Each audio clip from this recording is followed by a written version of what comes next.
Hello, and welcome to the second part in my American Imperialism lecture series. Today we're going to be looking at the Spanish-American War, and then tomorrow we will be looking at kind of the aftermath of the Spanish-American War and other things related to American imperialism before the election of, or not the election, before the presidency of Teddy Roosevelt. So without any further ado, let's begin.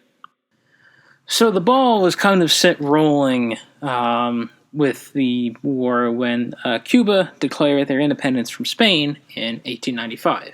And the Spanish government did not really like this very much, so what they did was they wound up sending soldiers to keep order, led by a man named General Valeriano Weyler, whose nickname was the Butcher. So he was called Butcher Weyler. Weyler ordered all inhabitants of the island to congregate in towns, which effectively turned these towns into concentration camps. And he decreed that any Cuban that was found outside of a town after February 10th, 1896, would be shot as a rebel. As a result of this policy, many Cubans died of disease and starvation in these overcrowded towns due to this policy. So essentially, basically just forcing people to live in substandard conditions where there's not enough food, water, or other resources to sustain the people that he's forcing to live there. And as a result, there's a lot of unnecessary death. And here we come into something a little bit similar. We talked about muckrakers. Well, this is kind of the derogatory term for muckrakers, is something called the Yellow Press. And essentially that was, the Yellow Press was newspapers who were kind of publishing inflammatory stories, attempting to get people angry about stuff, similar to how the muckrakers were publishing stories about working conditions in the United States to get government and the people to take action against what they saw as wrong. And similarly, American newspapers wound up spreading word of Butcher Weyler's atrocities across the nation. Oftentimes, a lot of these stories were inflamed or hyperbolized or sometimes even made up to sell papers, so they're getting people angry about something that's either been wildly exaggerated or that doesn't exist. I believe the proper term today for something like that could be called fake news, but I digress. So, stories such as these had been previously used, as I said, to inflame the public about domestic issues at home, but now it's being used to influence foreign policy. And so kind of as a result of a lot of these publishing issues, or these stories being published, the U.S. decides to begin preparing for war. Now, one thing to note is that American business firms were heavily invested in Cuban sugar to the tune of over $50 million. Cuban rebels actually attacked American plantations in an effort to inflame the U.S. into intervening to protect the business interests. So if they're saying, oh, well, the Cubans are in this war, our sugar plantations that we've invested in are getting destroyed, we need to intervene so that these plantations will be protected and they won't be destroyed. We won't lose our money. And this escalation of violence wound up leading McKinley, who had been elected in 1896. He was elected on two campaign promises. His promises were to protect American business and free the Cuban people. So very, very thinly veiled, if at all, what his intentions are as president. And something that further stood to inflame the Americans was something called the Delome letter. And what this was the Spanish ambassador Dupuy de Lome wrote a private letter which essentially insulted President McKinley's character. This letter was eventually sent to the newspapers who released it to the public, and this inflamed the American people even more in terms of anger at Spain and wanting to go to war to, in a sense, reclaim the honor that was tarnished by this letter being published. Another significant incident that occurred in this pre-war period was the Maine incident, and what it was, and I have some photographs on the left here, was the USS Maine was an American battleship that was sent to Havana to just kind of sit in the harbor and protect American interests in Cuba and kind of act as a show of force. The idea being that, we'd park this battleship in there and say, look, this is kind of a symbolic warning. You guys better watch out, because you don't want us to have to bring more of these guys down here with more soldiers, kind of a little bit of a display of power to say, we're keeping an eye on you by putting this ship here. And at 9:40 p.m. on February 15th, 1898, the Maine was obliterated by a massive explosion. 260 officers and men were killed aboard this vessel. A lot of people were very outraged at this because it looked very suspicious. We send this ship to this area that's under conflict, and all of a sudden just blows up and sinks for no reason. That seems a bit suspicious.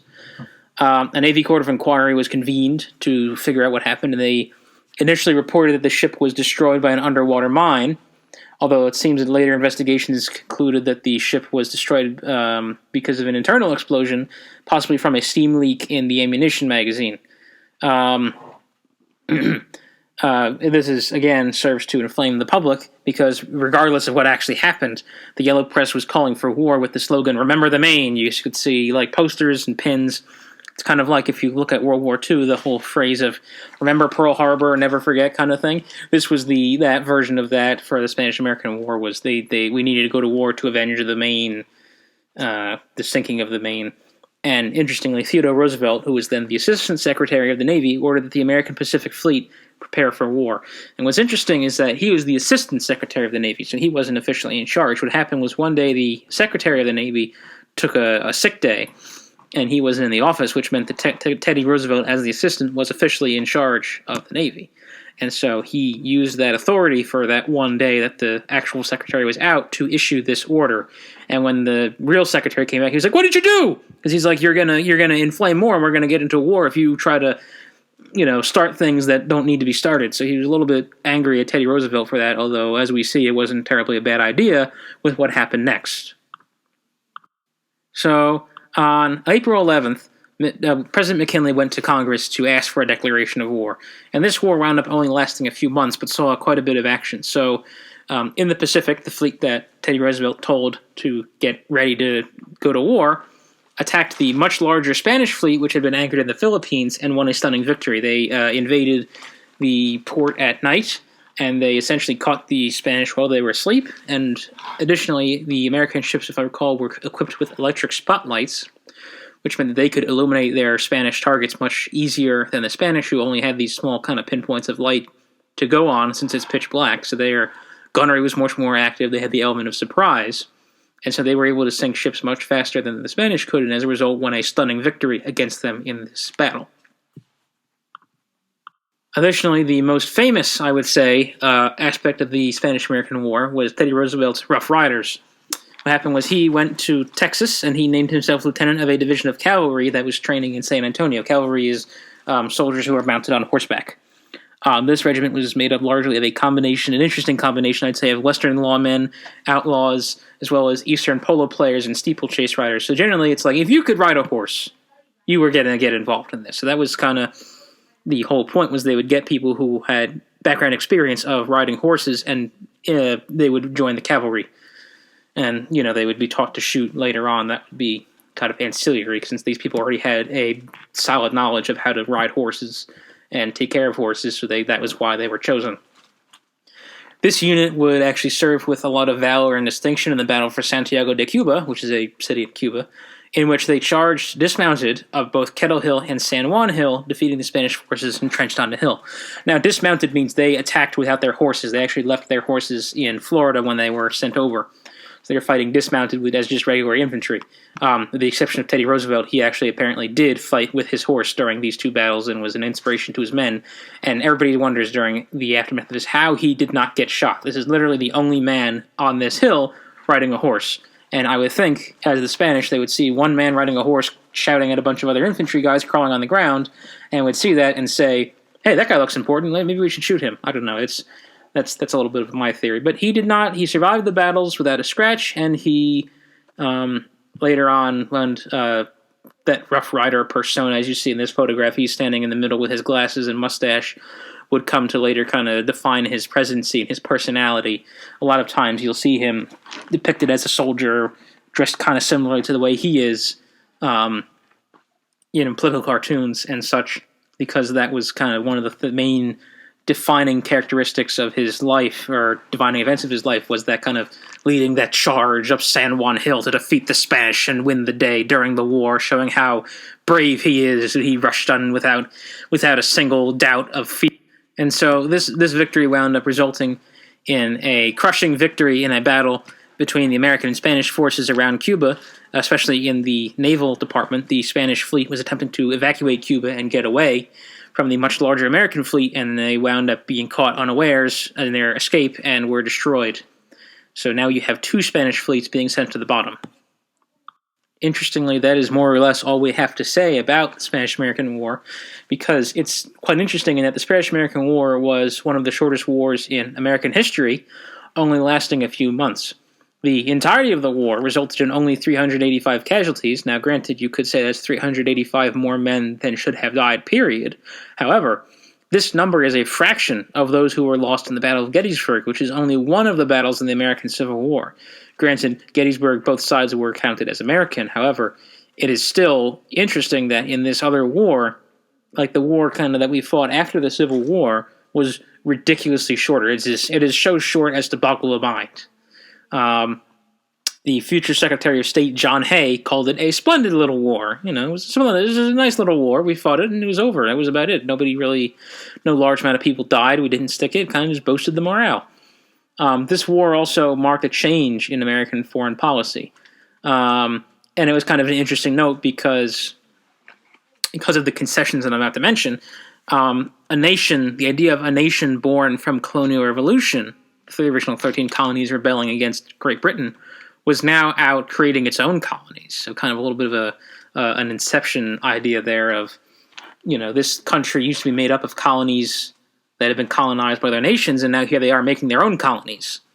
And as a result of the peace agreement that was worked out between the Spanish and the Americans received Puerto Rico, Guam, and the Philippines, all 7,000 of them, because the Philippines is an island chain that consists of approximately 7,000 different islands. And in total, the U.S. received 100,000 square miles of concessions from the Spanish, which held nearly 10 million people. And now, compared to the empires of, say, Great Britain and France, so, you know, Great Britain, you have, like, India, you have a large amount of Africa, the French also have a large amount of Africa, and they have kind of the French Indochina area.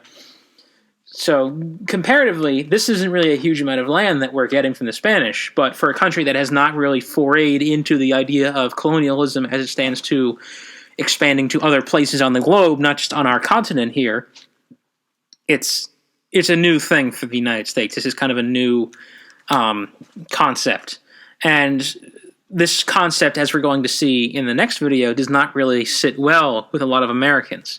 A lot of people decide that they're not sure we should be doing this colonization thing. We shouldn't really be colonies because we experienced being a colony before, and we knew it wasn't that great. So they're like, why should we inflict that on other people? That's not really the point. Shouldn't we have learned our lesson from being a colony, and instead of having to, you know, do this? But other people were saying, no, it's our job to do this because we're supposed to free other colonies from these yokes of, you know, tyranny of other European nations. And so by taking them over ourselves, we're doing it right because we've been a colony and we know what it's been like to be a colony. So we're not going to make the same mistakes that our British overlords did. And we're going to look at that kind of discussion tomorrow, as well as the other